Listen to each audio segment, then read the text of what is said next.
Welcome to the Voices of Winchester podcast, the show that brings your stories, our stories, and all the voices of Winchester right to your ears. I'm your host, Pete Catoulis, and with me in the studio today is Winchester resident Bill McCann. Bill is a playwright, a member of the Dramatists Guild. Dramatists Guild? I'll have to ask him about that. A poet, a flash fiction writer, essayist, and an occasional radio host.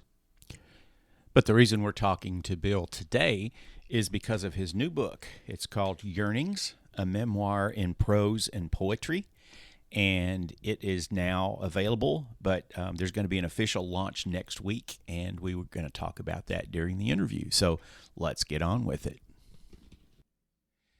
Bill McCann, welcome to the Voices of Winchester podcast.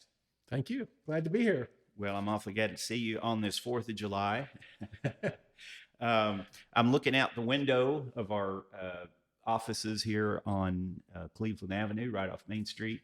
And downtown is pretty much dead today, except for the guys that are working on the High Side project. They are hard at work today on this holiday. They are. So we're not the only ones downtown today working. Bill, I read an intro to you just a few minutes ago that I read off the back of this book, and I stumbled over a word, and I want you to help me with this word. It says that you are a member of the Dramatists Guild? Dramatists Guild. Dramatists Guild. Thank Dramatists you. Guild, yes. That shows my ignorance there. It's the Dramatists Guild. So I'd like to open up, Bill, by just asking you how you came upon the decision to use the, was it Japanese? Is it haibun? Is that how you say it? Haibun. Yeah, haibun. And haiku. So why don't you explain that to us? I guess you'd say I stumbled on it. I started an MFA program at Eastern Kentucky University back in 2022, that summer. And I didn't have much choice about what I could take. The classes were already filled, pretty much. And so I got into a poetry class. That fall, I had pretty much the same issue. Couldn't get into the class I wanted, so I took another poetry class. And in that first poetry class, taught by Dr. Young Smith, we read a lot of poetry, of course. And I'd never had a poetry class. I'd read poetry. I enjoyed poetry, but I didn't know anything about it. So we're going along, and he talks about haibun, and we read some haibun, and basically that's a Japanese form of prose poetry. Typically, it's about either nature or it's a travelogue, and typically they're very short. They're maybe a paragraph, maybe a page, but nothing any very long. And then after that, it's followed by a haibun or a haiku, which is a 3-line poem. 5 syllables, 7 syllables, 5 syllables. I started writing haibuns and haikus. I didn't know any better. I didn't know what the rules of them were. I had heard about haikus and didn't know they were 5, 7, 5. But otherwise, I didn't know anything about them. So I just started writing. I started experimenting. I started seeing how things worked. And the haibun I felt very good at what I wanted to do, which was to tell both my story and the story of others involved in my journey, I guess you'd say, to Racine, Wisconsin, and fighting to become, I don't know, acclimated to civil society. I had instances of I fell, or maybe I had a seizure and that caused the fall. Nobody knows, but I wound up with what was described at the time as myoclonic, myoclonus seizures, and those were all 3 of the seizures that are common to epilepsy: absence seizures, petit mal seizures, and grand mal seizures, and they were continuous. I don't know, there might have been a few minutes between them, but typically from what I understood, I was constantly having seizures, and that lasted for a period of about 4 months. After that, though, I still was on seizure medicine to prevent me from having future seizures. So I was heavily medicated. And in the process of that, I didn't have much ability to walk or talk or communicate well. I was very clingy to my mother, very OCD, wanted everything in its own place all the time, didn't want to get anything out of place. So this sorts of things made it difficult for me to get along in school settings, in public settings, period. And because I was continually having seizures, I wore a football helmet. At the time, I was 3 years and 9 months old. And so I wore that football helmet for quite a while. I don't know, maybe a year. I really don't know. So that's kind of how that all happened. And then what I did with the high boon was that it allowed me, since they were in paragraph forms, all these letters from people, say at UK or doctors or whatever, my parents, my letters home, I put them in the form of a paragraph, so that there were no letterhead. I didn't want anybody on the letterhead, because then you give more weight to what one person with a letterhead has than someone who doesn't have one. So I put all those together so that when you read through the book, you can't tell who the famous doctor from Johns Hopkins is or from Lexington, Kentucky. You just see the content.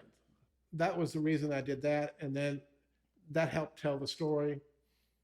Then the haiku were also used to tell the story. And that's not typically done in Japanese form. So it was very interesting.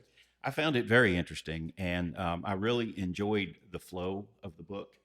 And I did notice that you left out as you say, the letterhead, the credentials of the people that were writing the letters. And I really liked that aspect of it. It really seemed to, as you said, give equal weight to everything. Just to remind everybody, we're talking about Bill McCann's latest book. It's called Yearnings, a memoir in prose and poetry. And it's about his experiences at the Cove School in Racine, Wisconsin, as a young man, as a child. Bill, one of the things that really struck me is just the fact that you have all this material. So obviously, I guess your parents kept everything in terms of correspondence and so forth. So you've got this historical record. Well, my mother kept all the letters that I wrote home. My father had the correspondence that he had written from his law office. His secretary had kept that. I don't know that he did, but she did. And then, actually, my father contacted the school and got my educational records. And that was the basis of it all. I did do additional historical research in Racine. Much of it was done online or by telephone with folks up there. But I also went with my wife, and we spent a couple of days in the Racine Public Library looking at materials. It seems to me that the theme of your memoir is the struggles at the time. This was the early 60s of children who today we call special needs or special education students. And the fact that there just weren't the kind of services available in the public schools back then that we have today. And so your parents, fortunately, were of means and were able to send you to this special school. How would you compare the kind of education that you got versus what would have happened had you remained in public schools? There was no special education in Lexington, in Louisville, in Indiana, in California, New York. It does not exist except in this one. Well, there were actually two by the time I went. There were two schools, two Cove Schools, one in Racine, which was a residential program. We all went and spent basically 9 months, 9.5 months a year there. And then there was a traditional day school program that was in Evanston, Illinois. So obviously, this was very successful for you. You went on to I think you said you went to high school at Lafayette and graduated at the top of your class, went on to earn multiple. I didn't graduate at the top of my class. Oh, I'm sorry. I thought I read that. No, my sister Laura graduated ninth in our class. Okay. I was about 1/3 of the way down. Well, listen, which wasn't bad. But, no, it's not ninth either. That's not bad at all, and especially considering the challenges that you faced in your early years. So I think that's something to definitely be proud of. One of the other things I wanted to ask you about, and this gets a little personal, but if you don't mind to just speculate a little bit, how do you think your life would have turned out differently had this school not been available to you? Well, I've found a couple of instances. There's a lady up I met in Racine who mentioned that her brother had many of the same symptoms, and she said he was diagnosed as having learning disabilities, but much later. He was pretty close in age to me, so he didn't have the advantage of going to the Cove School, and so that did not turn out well for him. And then I had a couple of friends here in town, in Lexington at the time, where I was living. A couple of friends in Lexington. One was top of his class, brilliant guy, became a doctor. His father had been a doctor. He became a doctor. And his brother became a security guard. And there's nothing wrong with being a security guard, just like there's nothing wrong with being a doctor. I'm not trying to imply that there is. But his opportunities were foreclosed because he was in special education. And people said, well, if you're in special education, you can't do anything. Well, I came back. I didn't go into special education classes. I'd had special education, but I didn't go into special education classes. And I think that made all the difference. So when you entered the public schools, I take it by some of the communication I saw in the book that they entered you into a grade lower than what you would typically have been to give you a chance to catch up. Is that right? Right. Actually, it turned out to be 2 grades lower. But the suggestion from folks at the Cove School was 1 grade. And my parents and I talked about it, and we thought it might be better to be 2 grades lower. Well, obviously that worked out. I wanted to ask you about something else that I found interesting in the book, and that is your relationship to the Brown family. Now, your grandfather was John Y. Brown Sr., correct? Yes. And then, of course, another one of his grandsons was Governor of Kentucky, John Y. Brown III, right? Well, he was my uncle, actually. I see. Yeah, I see. Uncle. Okay, that's that.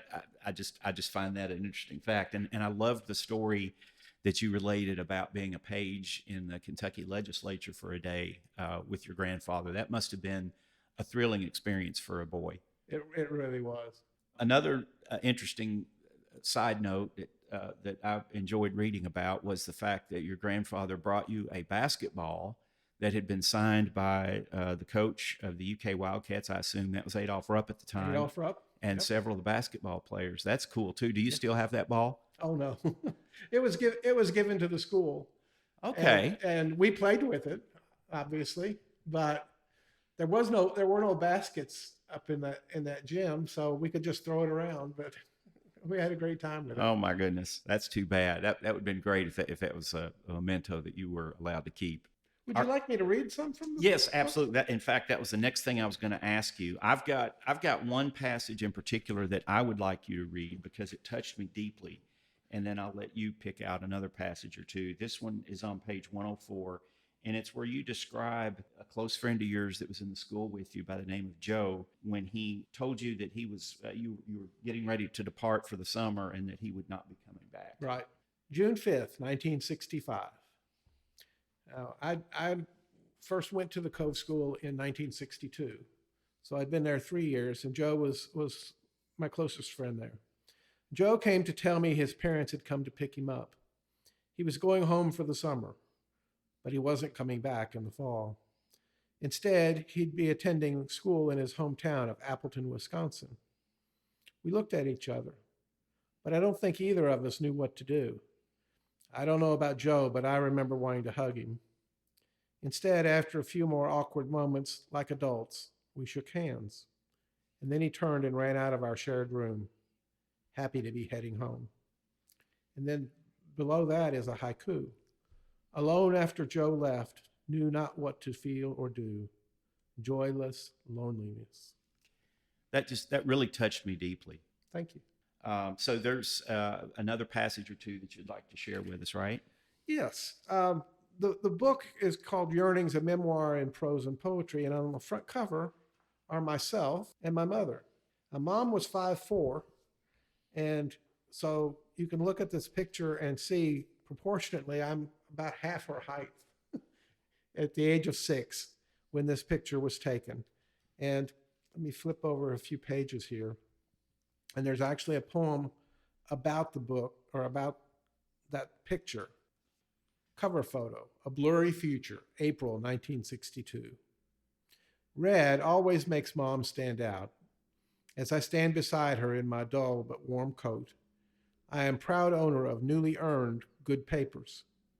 Mom's gloved hand keeps me still, though she smiles. I wear a half-sad smile. A wide limestone handrail leads up to the Cove Schools, a prophetic sign nearly too blurry to read. The road home leads through the Cove Schools. Dad is taking the picture, making everyone look good as usual, out of the picture, and making things happen. Yet before I can go home, I must go up the steps, open the heavy Gothic door, and go to work. The road home leads through the Cove Schools. That's a great excerpt. I enjoyed that one as well. Thank you. And then let me read one more. This is these are all very early in the book, and they're intended to kind of introduce the story. And this is the Cove Schools, My Life, which more or less introduces the students who are at the school. The Gothic-styled school building on Lake Michigan was near a beach where fog and snow could wade ashore and sometimes peer into my room. We were from east and west, north and south. Sally's plastic horses roamed her dresser top. Steve's mind roamed from weather to stamps to chess and more. David's remote-controlled red sports car with gull wing doors was crashed and trashed. One boy claimed to be the Lone Ranger's nephew. Dougie wore 2 hearing aids turned up full and still couldn't hear. Joe's shortwave radio allowed us to listen to McHale's Navy once. Susan liked the little train game. Steve, Joe, Tommy, David, and I were roommates. Another student bragged that his backyard had a gold mine.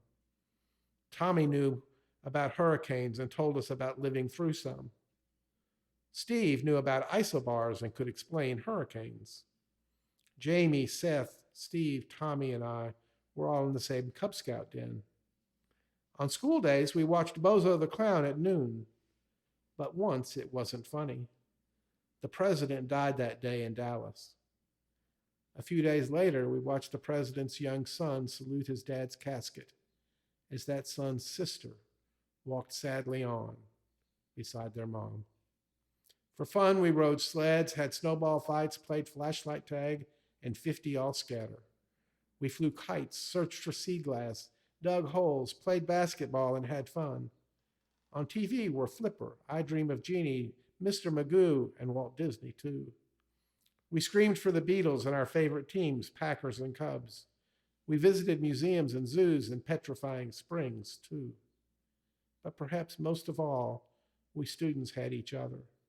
Steve, Joe, and I stayed up late to play games or talk or sing, listen to the Packers or Cubs games while others slept. Early in the mornings, we'd rise and talk and dream before we'd dine. We spoke of college and careers even as our parents and teachers wondered if we were bright enough to change a light bulb. College for us was a given, though the adults we knew, unknown to us, believed we'd be lucky to live in workshop settings. Certainly they did not believe we'd live on our own. I developed and lived up to my abilities. I'd like to think my friends did too. Yeah, I love that.